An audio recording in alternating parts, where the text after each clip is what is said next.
The Finkler Question by Howard Jacobson. Narrated by Stephen Crossley. Part 1. Chapter 1.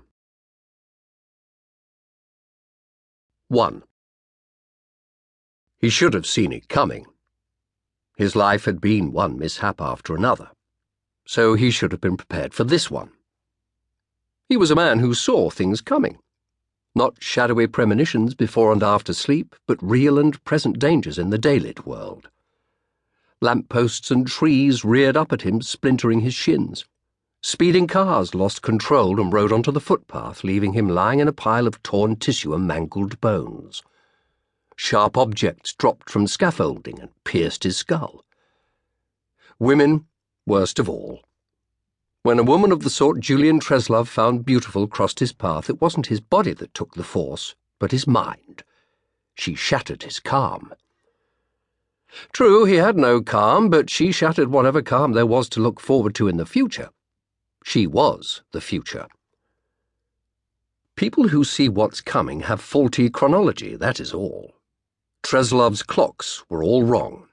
He no sooner saw the woman than he saw the aftermath of her. His marriage proposal and her acceptance, the home they would set up together, the drawn rich silk curtains leaking purple light, the bedsheets billowing like clouds, the wisp of aromatic smoke winding from the chimney.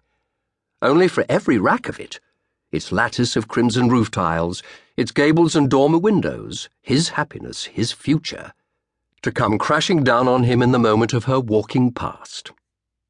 She didn't leave him for another man or tell him she was sick of him and of their life together. She passed away in a perfected dream of tragic love, consumptive, wet-eyelashed, and as often as not singing her goodbyes to him in phrases borrowed from popular Italian opera. There was no child. Children spoilt the story. Between the rearing lampposts and the falling masonry, he would sometimes catch himself rehearsing his last words to her, also as often as not borrowed from the popular Italian operas, as though time had concertinaed, his heart had smashed, and she was dying even before he had met her. There was something exquisite to Treslove in the presentiment of a woman he loved expiring in his arms. On occasions he died in hers, but her dying in his was better. It was how he knew he was in love. No presentiment of her expiry, no proposal. That was the poetry of his life. In reality, it had all been women accusing him of stifling their creativity and walking out on him. In reality, there had even been children. But beyond the reality, something beckoned. On a school holiday in Barcelona, he paid a gypsy fortune-teller to read his hand.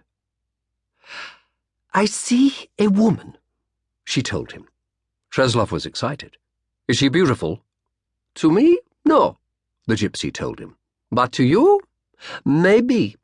I also see danger." Treslove was more excited still. "How will I know when I have met her?"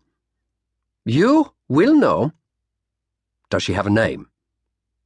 "As a rule, names are extra," the gypsy said, bending back his thumb.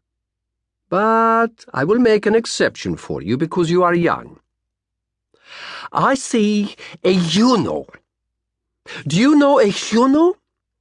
She pronounced it Juno, but only when she remembered. Treslove closed one eye. Juno? Did he know a Juno? Did anyone know a Juno? No, he didn't. But he knew a June.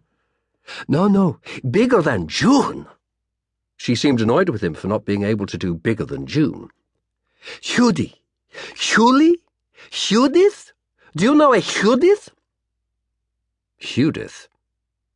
Treslove shook his head, but he liked the sound of it. Julian and Judith. Julian and Judith Treslove. "Well, she's waiting for you. This Julie or Judith or Juno. I do still see a Juno."